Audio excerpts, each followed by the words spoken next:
Well, a very different type of drug story now, because the amount of medicine prescribed to sufferers of attention deficit hyperactivity disorder, or ADHD, in England has risen by more than 50% in the last 6 years.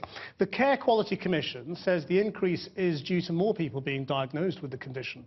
But there's also a warning that the drugs used to treat ADHD are being used by students to improve their performance at university, as our Home Affairs correspondent Darshna Soni reports. Their exams are out of the way and it's time to relax and enjoy the summer break for these students here in Cambridge. But there's a warning that some are turning to more potentially dangerous ways of coping with academic stress.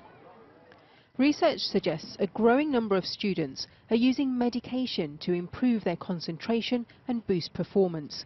Drugs like retalin, usually used to treat ADHD, which can improve short-term memory. Professor Barbara Sahakian is a neuroscientist who has studied the effects of the drug on the adult brain. They're frequently passing them around in libraries for the competitive edge. They'd just like to do that bit better in the exams, and maybe their exam papers will be marked higher and so forth. Figures from the Care Quality Commission show prescriptions for methylphenidate drugs like retalin have increased from 420,000 6 years ago to 657,000 last year. That's a rise of more than 50%.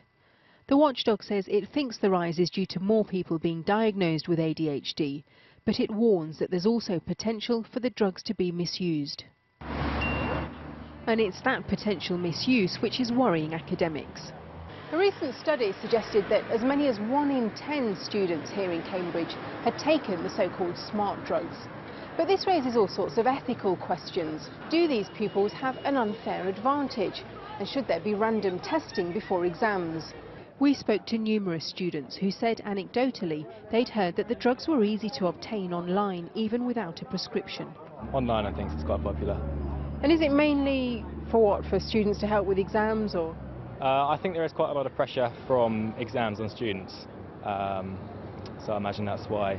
I suppose it's similar to kind of like steroids in sports, I'd imagine. If it does help you focus, then I suppose it is advantageous. So you've heard of students taking them, what, to help with stress or to keep them more alert? Yeah, I think it's mainly to do with concentration, in terms of if you have to study for a long period of time, like 8 hours or something, or you have an exam the next day. I think it's just to do with keeping your concentration levels up. Although using these drugs may seem like a quick-term fix, the CQC has warned today that very little is known about the long-term risks. Darshna Soni, Channel 4 News, Cambridge. And our fact-check team have been looking into the figures to ask whether we as a nation are getting hooked on retalin. Read their findings on channel4.com/factcheck.